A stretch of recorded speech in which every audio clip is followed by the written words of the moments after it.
Welcome to the Narrative Podcast of Untold Stories, a space where silence is broken, secrets are unearthed, and stories find their voice. I'm Dr. Crystal Ann England, therapist, storyteller, and guide for healing through truth. Through intimate conversations and courageous storytelling, to intergenerational wisdom, to identity, race, purpose, and power, this is a sacred space for the stories we were never taught to tell, but always needed to hear. Because healing begins when the story is spoken. I am here with Dr. Brown today, and this is a special episode of the Narrative of Untold Stories podcast. Today, I really just wanted to take some time with Dr. Brown to sit here and to discuss just some things that we thought were really important to touch on, especially as Jamaica is in complete remains at the moment. And Dr. Brown and I will be talking about different things such as grief, how you can support family members, even if you're not physically there, maybe some things to look out for yourself when we think and talk about vicarious trauma and how that can affect your functioning in day-to-day life, different tools and strategies maybe of what things we ourselves do sometimes just to come back into our own body, come back into our own knowing, in order to then be ready to tap in for our family and friends who are back home. So this is really just a conversation that the two of us thought were really important to have, especially considering everything that is currently happening in Jamaica as two Jamaican therapists who serve lots of Jamaican clients.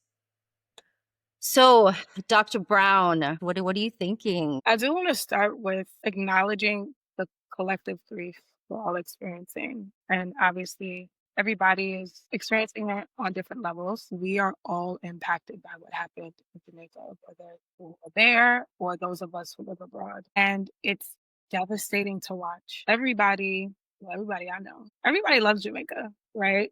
They love our food. They love our culture. They love our music. They love just everything about us.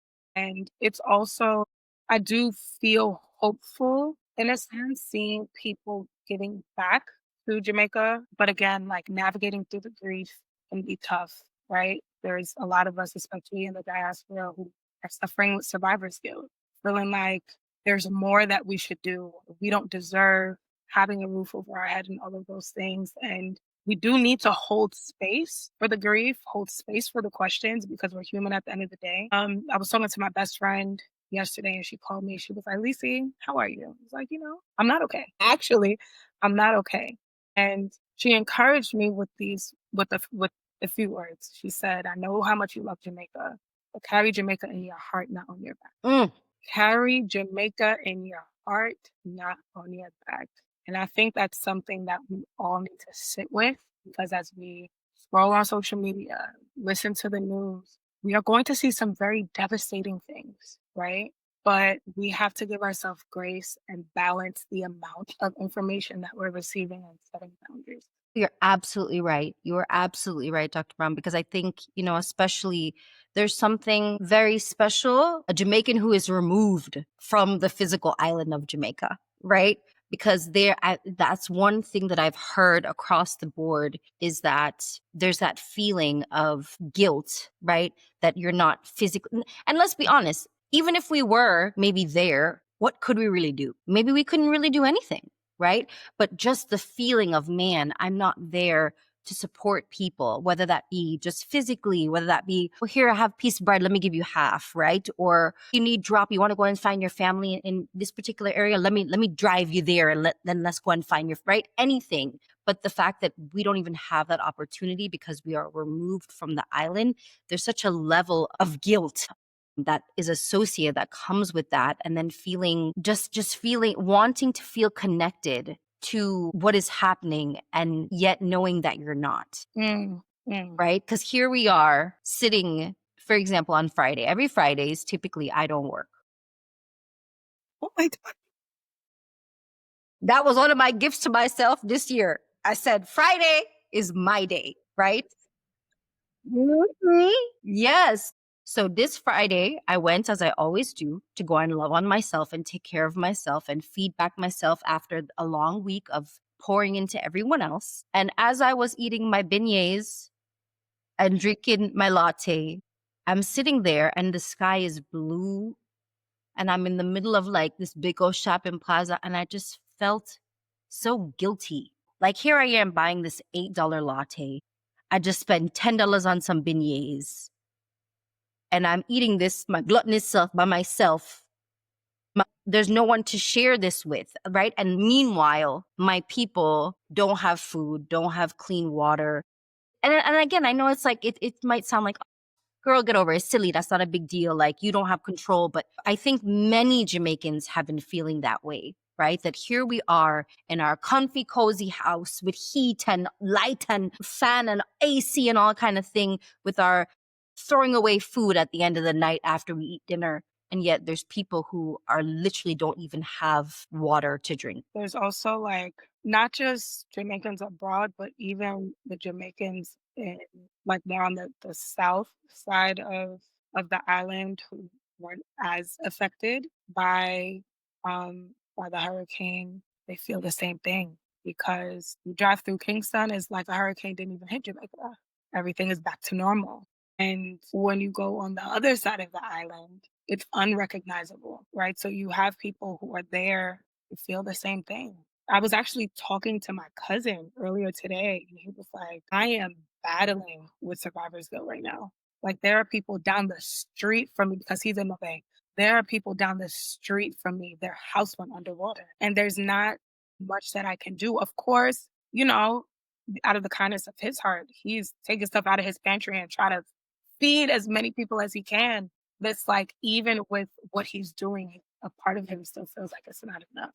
But we have to, like, everybody has to give themselves grace, right? Because we are doing the best that we can. Even if it's a phone call to check in on a family member. Hey, you good? Did you eat today? Is there something that I can send you? Do you have access to it? If not, when you do, let me know and I can make sure that somebody gets something to you. The power of community. You have people back home who don't mind driving to check in on somebody. I know a clinician that in Jamaica, she's actually from the same area where my dad is from, Pointil. And my dad's best friend was my uncle. My dad didn't hear from his friend all week. I told the clinician, she's my colleague, and crazy story, he's actually her gardener. Small world. He walked to his house to check on him, sent a voice note to me. Well, he sent a voice note from her phone, a message to my dad saying, hey, I'm alive, I'm okay. That's the power of community. Like, there are people who are willing to go out of their way to make sure that we're all still connected. You know, Dr. Brown, you say that, and something comes to my mind is that this, something that came out of this, for me, a remembrance, is that I think a lot of times what we feel, that love and that affinity that many of us have for Jamaica, it's actually the community part. It's the part that when we go down there, hi, Mr. Brown, morning. Right? Like, hi, Sister so-and-so, morning. Right? Like, because a lot of times here, I don't even know my neighbor's name. I don't think I've ever even actually seen my neighbor to the left. And I've lived here for almost a year. Right? As back home, I know every person on the street, every person on Grandma's Avenue. I know them. I know their children. I know their stories. Here, there's no, I mean, you have to be intentional about having a community, right? And so I think that's such a huge part of the love that many of us have for Jamaica, is that very thing, that it feels like home. It feels like the way that home should feel, which is, I don't even know if there's a word for that. I try to find a word all the time, and I'll know I can't find it, because it's just a feeling you cannot describe. It really is a feeling you can't describe.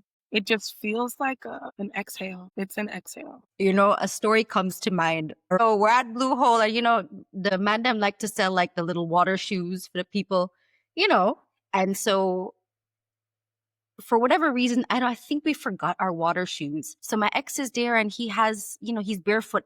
And the gentleman looked at his foot, he said, that foot too soft. That foot need a shoe. But it's like, that was him who was looking out. Yes, he might be making money, but it's like, that foot bottom is going to slip on that ride. That foot!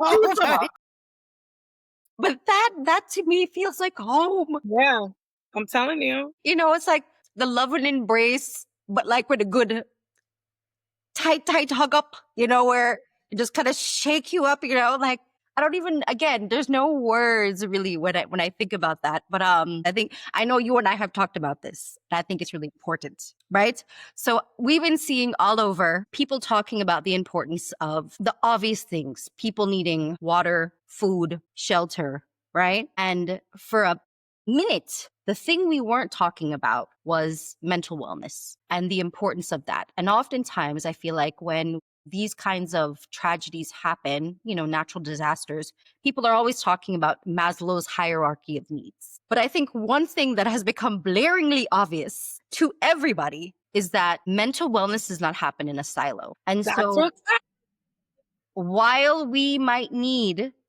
food, shelter, and water, I don't know about you guys, but when my mental wellness is not good, I don't want to eat. mid-year, when it's mash up the mouth lot. So what is up there as well is mental wellness. How are you feeling? What is going on? You want me to go and eat and drink water and I just saw a dead body? No thanks. No thanks. So I think too often we go back to these Western ideas of what it means to be well. If I could do backflips right now, I would do 10 of them. Okay? I'm about to lose it. Continue, please.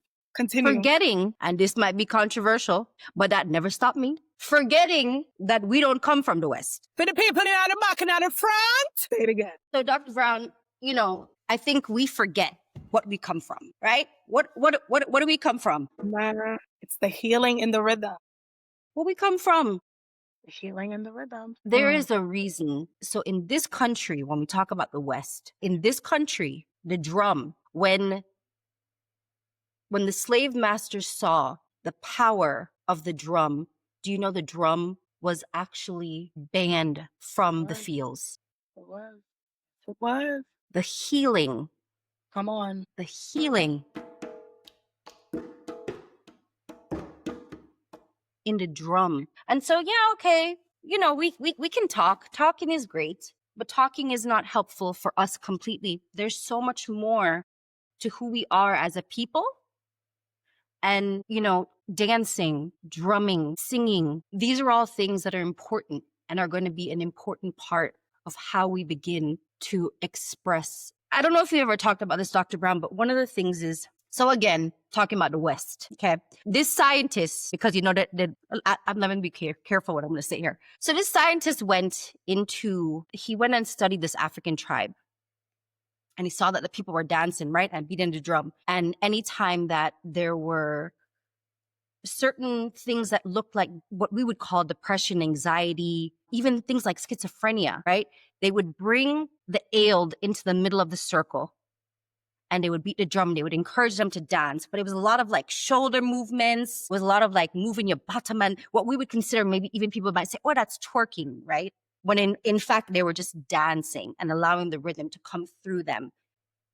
The Western man asked the shaman or the medicine man or the tribal elder, why do you guys do this? What's the purpose of this?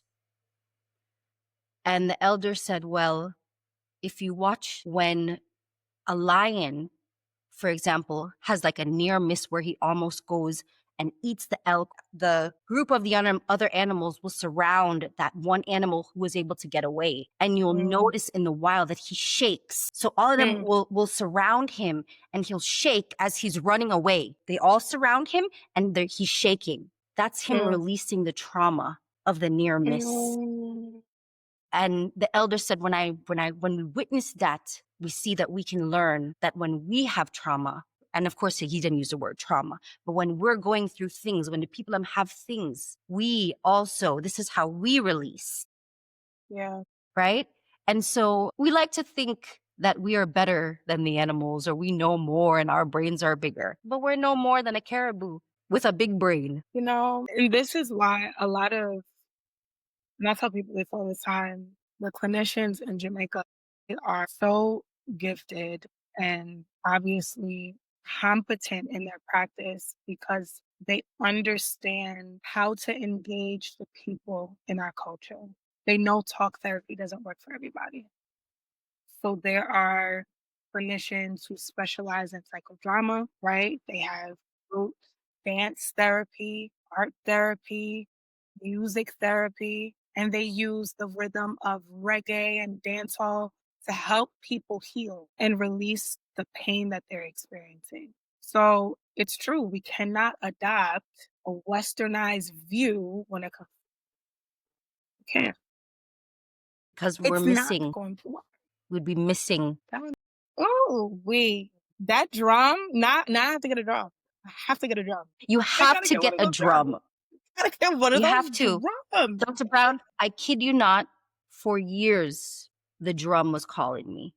I mean, like, Mm, I could feel, like, what's yeah. this? What's this? I need something, Yeah. right? Allow yourself to flow with what comes, right? And I think so often we forget what was already in us. And it's just a matter of remembering. Because it's there, we all have it. Every single one of us. If you're skin brown, you have it. I bet. I I have it. saw once. But dear. Wow. It's just a matter of remembering. And I think the other part is sometimes unlearning, right? Because if you and I were, and any clinician out there, if you only stick to what you learn in school, you will only ever go so far. And could potentially cause harm if you're not culturally competent. There we go. There we go. There we go. Because let's remember who created this. And if it wasn't created by us, then that means that there's pieces that are missing, because it is only if you have a true understanding because of the lived experience, there's something to be said about that. Books are great. We could read books all day, but there is something very different about my lived experience. Yeah. Can't teach that in a book, right? So our ancestors know the language of rebuilding. They planted after the floods, they sang after the silence, and they prayed until the ground remembered them again. Well, my mom told me about that one. Yeah. My mom told me about that one. There was another guy, he prayed and laid his hand on his banana tree. Came back, not one touch. He spoke to the crop. He spoke to the ground.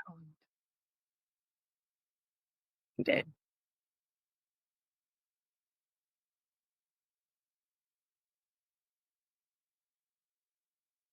And so what can we share that you think is helpful to those who are rebuilding when it comes to utilizing your spirituality, when it comes to, I think, also understanding your intuitiveness about what it means to be a person of the land, right? Yeah. Because I think, when I think about Jamaicans, and this is one of the things I've always been so proud of, is I always feel like any Jamaican, you give them anything and they can figure things out, right? If one thing we are good MacGyvers, okay? Oh, you don't have that? Don't worry, we're gonna make it. Oh, you don't know what? Don't worry, we're gonna like, Jamaicans are resourceful people. And innovative, for sure. So what would you say when it comes to leaning into your spirituality and leaning into the wisdom that you are? With a disaster like this, okay to have questions. I think when people think about questioning God, there's a level of shame and fear that comes up. But if God created the universe, then He's not afraid of your question. He can handle your question. So ask the questions, hold space for your grief, hold space for your anger, hold space for your sadness. Be honest with yourself. If you're not okay, that is okay. Check in with your nervous system. Do you have the capacity to keep scrolling and keeping up with everything that's happening? And if you don't, unplug. It's not about avoidance, but you need to find a balance and take time to rebuild, of course, in community day by day. So that can be having one phone call a day, checking in with somebody for a few minutes, going outside and deep breathing, journaling, listening to music. And if you don't have any of those things, as you were saying before, move your body, just dance. Uh-huh. Because with everything that's happening, sometimes it could feel like our bodies is fighting against us, right? There's this tug of war. Like I feel people may feel the weight of the grief and they want it out, but it doesn't feel like it's going to come out. So there's a frustration that comes with that. So it's this journey is going to require a lot of patience, a lot of patience. All we can do is take it day by day. And allow yourself to, like you said, to feel that anger. Because sometimes, we're like, oh, and you'll hear people say this all the time. Oh, you should be happy you're alive, but I'm angry, and you're allowed to feel that anger. And no one should be telling you that you don't have the right to feel angry. If you're allowed to be angry, you are allowed to be angry, right? And I know we spoke about this earlier. When it comes to grief and the many different stages of grief, don't let nobody police your grief, okay? Nobody can come and tell you, well, at least you're alive. Excuse, you're allowed to be angry. And if whatever it is that you're grieving, little, no matter how little, no matter how small, no matter how big, the thing about grief is that it is singular to each and every person. And it's not a linear process at all, at all. So to all the people watching, if you're wondering, well, what can I do to help? Understand that a lot of times the best thing you could do is just be quiet and be present. So if you have family members who just want to talk, you just listen. You don't need to give advice. Oh, well, let me tell you what you should. Girl, be quiet. Please be quiet. Don't say nothing. Let people talk. Yeah, cuz I hear you. Oh, sound terrible. What do you need from me? Is there anything I can do? Anything you need? All right, I'm just going to be quiet and listen. Go ahead. Keep talking. I'm listening. Go. Dr. Brown, I also want to highlight something I think is important is the initiative that you have going on, and talk a little bit about initiatives in general. So tell the people about what you have going on and how they might be able to be a part of your initiative. So I am a part of two initiatives. The first one is the Restored Hope Mental Health Relief Fund. That's under the summit that we're doing. So we decided to create a GoFundMe donation, and all the proceeds will go to clinicians who lost everything. There are some clinicians in Jamaica right now, they lost their homes, but they're still showing up for people every day. So we want to be a resource to them and give them what they need. And of course, we won't be able to get to everybody, but that's, we'll be able to get to some people. That's what matters. Another initiative I'm a part of is with a fellow social worker and colleague, Sharika White. We are going to Jamaica in 2 weeks, and we're going to do a food drive in different parishes we're most likely going to focus on more the rural areas since, that's kind of being overlooked right now based on just, everything that's happening. So we'll be there for about a week. So how can the people find you if they would like to give and donate? What are the different ways? So on so we have a GoFundMe page for both of them. I could actually say the link for that. Or you can follow me on Instagram, Dr. Chelece Brown, or you can follow the summit's Instagram. It's the Caribbean Mental Health Summit. Okay. And On I will say that on Instagram. on Instagram. Okay.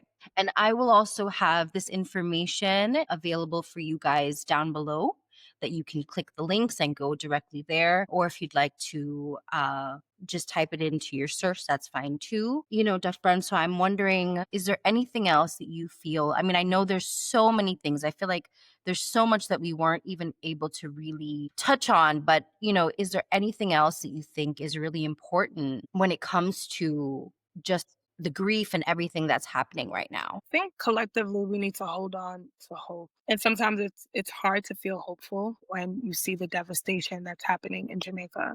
And there's a phrase that I've been saying all week. We are resilient. Resilience is in our DNA. We will recover, we will rebuild, and we will restore. When we hold on to that, it can ease some of the pressure. Not saying the anxiety is going to go away, but look at all the help that we're receiving. People care. People are going down. We are going to come out of this. Yeah. You're absolutely right. And something I always think of when I think of natural disasters and grief is the forest has a natural way of ever so often fires will break out in the forest and the entire forest will be devastated, Yeah. burned down from top to bottom. But that very same wood that was burned, when it falls back to the earth, it creates nutrients for the soil. And the soil becomes more rich over time from that burned limb, the burned branches, the burned trees. And so, in time, what seems like devastation and desolation, with time, then becomes a beautiful, thriving forest again. Mm, So, I know that it's hard to see because all right now we see is the cinched embers that are left on the floor. But in time, it will become again a thriving forest. you are preaching today. Where's the offering? I'm not going to look at the forest the same again. I think there's so much for us to learn, Dr. Brown, when we look at nature, right? And again, going back to who we are as Black people. Everything that we need is already, if there's one thing that I want to say to everyone, everything you need, all the ideas, all the everything. How do I do this? How can I? Ah, You already have it. tell my clients that all the time. It's inside of you. It's just a matter of sometimes sitting quiet and allowing the Lord to help you download whatever it is that wants to come through. And I think this is, sometimes if I'm entirely honest, it is also during the times where we're forced to be still Mhm. that great things come out too. And I think collectively there's a forcing of being still. And I'm looking forward to what will come out of that. What kind of innovation, what kind of ideas and art, right? Art in the music, in the actual paintings, in the drawings, in the ideas, what will come out of this too. And so to all of you out there, I want to say thank you guys for tuning in. And if you have questions for Dr. Brown, don't hesitate to reach out to her. If there are initiatives that you guys have that you think you would like to be highlighted, don't hesitate to reach out to me. And we're so grateful to have you guys here. And I hope that this was helpful and that you can walk away with something. Again, Dr. Brown, I appreciate you and I thank you so much for your time. Thank you for having me. Is there anything else that you'd like to leave the people with? We will get through this. All I have. We're going to get through this day by day. Thank you, family. This is the Narrative of Untold Stories podcast, and we thank you.